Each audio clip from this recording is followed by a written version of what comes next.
Ayan. Good morning mga idol. Ayan, welcome to my channel. At syempre for today's video, gagawa tayo ng napakasarap na cheesecake. Cheesecake milk tea. So, ang main ingredients natin sa paggawa natin ng milk tea ay ituturo ko po sa inyo. At syempre, unang ingredients natin, kailangan meron tayong all-purpose cream or creamer. Ayan. Bahala na po kayo kung anong klaseng brand ng cream ang gusto nyo gamitin. Ako kasi minsan Angel, minsan Alaska, minsan Nestle ang ginagamit ko pong full cream. At syempre, kailan mo ilagay muna ito sa chiller para tumigas ng konti. Kapag tumigas na ng konti, bago natin ilalagay dito. Pero since yung gagawin ko po ngayon ay cream cheese, so hindi ko kailangan patigasin talaga itong Nestle itong creamer, dahil ang cream cheese kasi hindi kailangan matigas. Ang cheesecake kailangan ay matigas po siya, ang cream cheese kailangan ay malabnaw lang. So since nabuksan ko na ito, nahuli po ako kanina, nabuksan ko na, inilagay ko na po ito dito. Ito, nandyan na po siya. Ayan. So, ayan. Ito na po siya. Ayan. Yan na po. Ayan. So, ito pong gagawin natin ay 3 pirasong cream, all-purpose cream. Para po bakit po gumagamit tayo ng all-purpose cream? Kasi po, mas masarap ang milk tea kapag mayroong all-purpose cream. Gagamitin tayo dito. So, maliban dyan, gagamit pa rin tayo ng cheesecake. So, sabi ko kanina, yung iba ay cheesecake lang talaga yung ginagamit nila. Pero yung sa atin, ay hinahaluan natin ng ng full cream para mas lalong malinamnam yung ating mga ginagawang milk tea. Yan po ang sikreto natin kung bakit po napakasarap ng ating ginagawang milk tea dito, yung ating mga paninda. So, ayan po yung pangalan ng ating cheesecake na binili. Gumamit ng Easy brand. Easy brand na cheesecake or whatever cheesecake flavor na nabibili sa milk tea supplies, pwede mong gamitin. Yung sa akin ay ito po yung binili ko. Top creamer. Ayan. So, gumagamit tayo niyan. So, ayan o. May pangalan cheesecake. So, syempre, dahil po, 3 ganito ang nilagay natin dito, kailangan din natin sukatin ang ilalagay natin kung ilang scoop. So, kailan mo gumamit ng scoop? Since 3 full cream ang ginamit natin dito, so maglalagay tayo ng at least ay 4 na scoop ng cheesecake. 4 na scoop ng cheesecake. Ayan. Para bakit? Para mas lalong masarap. Kasi yung iba, ito lang, ganito lang yung ginagamit ng iba, and then tinutunaw lang nila sa tubig. Doon, yun ay didikit nila sa baso. Pero yung sa atin po ay hindi. Mayroon na tayong ganito, mayroon pa tayong full cream, or kumaga all-purpose cream, para mas lalong malinamnam yung ating ginagawang mga milk tea, mga idol, mga kangoso. So, ito na nga, 1. Lalagay na tayo ng 4.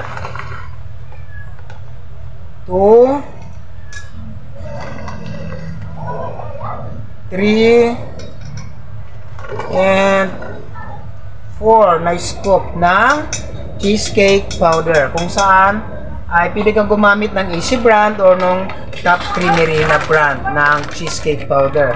And then, yan. So, syempre, ito pong cheesecake na ginagamit natin ay matamis na po ito, no? Medyo may matamis na yan siya. Kaya nga yung iba ay hindi na nila tinutunaw nila sa tubig kasi matamis na. Pero since na ito po ay mayroong full cream milk, so kailan pa rin natin siyang lagyan ng asukal maya-maya para mas masarap mag-blend yung tamis at ng linamnam ng ating cheesecake na ginagawa sa cheesecake milk tea. So, syempre, pag gagawa tayo nito ay kailangan natin ito, di ba? Mapagod kasi kapag wala kang ganito, pag mamanu-manuhin mo lang yan, sobrang pagod po niyan, mga idol. So, syempre, kailangan natin itong isaksak sa kuryente. Ating i-blend. So, ganyan po mga idol. Yan. Diba? Idol, huwag niyo kakalimutan. 3 pirasong full cream or yung Nestle cream or Angel, Alaska cream, whatever na gusto ninyo. Lagyan po ninyo ng 4 na scoop na cheesecake powder. And then mamaya lagyan din ninyo ng 3 scoop na asukal para matamis po siya. Mas masarap pag di-blend yung lasa ng gatas at saka ng cheesecake. Dahil po mayroon na po tayong finished product, yung cheesecake na ginawa natin mga idol, gagawa na tayo ngayon ng milk tea at tatry natin kung gaano talaga kasarap ang milk tea kapag mayroong halong cheesecake na ang ingredients niya ay yung ingredients na tinuro ko sa inyo kanina. Okay? Ganito na mga idol, papakita ko sa inyo. Ready na kayo? Ayan mga idol, dahil meron na po tayong nagawang naka-ready na po yung ating cheesecake, which is yan din yung ginagawa natin ngayon. Ito na po siya. So kumbaga finished product na po ito.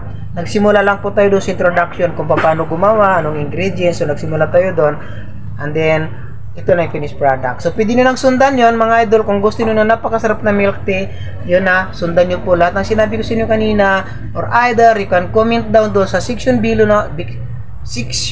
ng aking post na ito, at ituturo ko po sa inyo kung paano gagawa ng napakasarap na milk tea. So dahil nandito na nga, may finished product na tayo mga idol, gagawa tayo ngayon ng anong gusto ninyong milk tea. So una natin gagawin ang purple taro, nga sabi ko kanina yung ating favorite.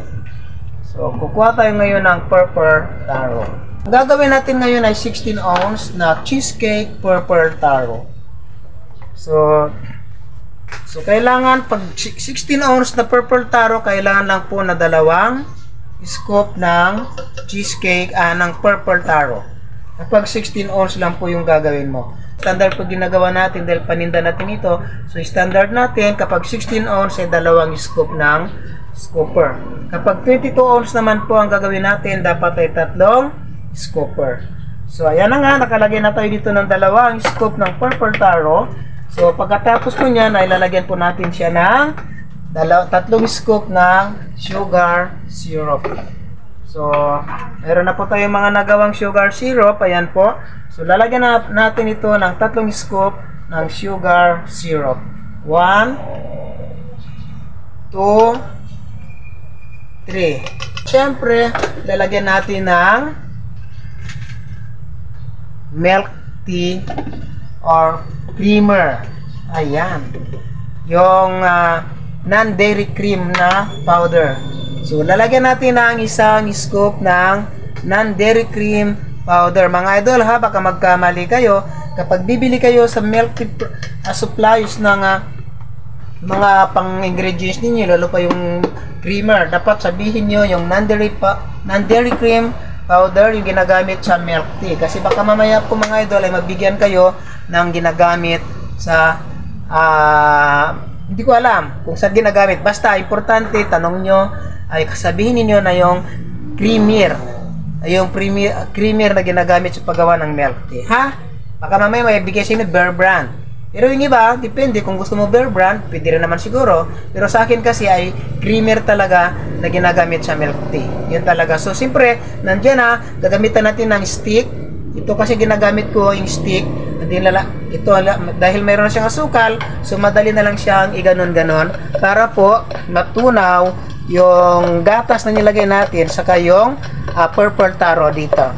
So, papakita natin yung texture nito pagka kung pwede mo nang lagyan ng tubig. So, ayan na, nahalo-halo na natin. So, ganyan na po yung itsura niya mga idol. Yan na po siya.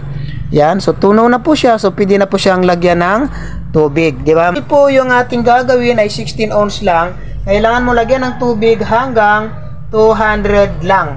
Hanggang 200. Dahil, pag nalalagyan mo pa ng yelo eh. So, hanggang 200 to 250 na tubig. And then, maglalagay ka ng ice hanggang 450. And then, ang 450 to 500 yun na po yung black pearl saka yung gulaman na ilalagay natin dito. So, Ayan, naging 500 ml po yung 16 ounce. So, tatandaan, ang 16 ounce po ay 500 ml po ang kanyang sukat. So lalagyan na natin ng tubig mga idol dahil natunaw na po natin hanggang saan nga po mga idol? 250.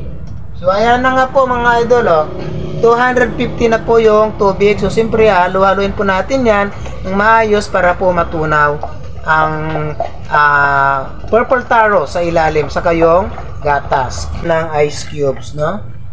So, lalagay na natin dito. Lagay na natin.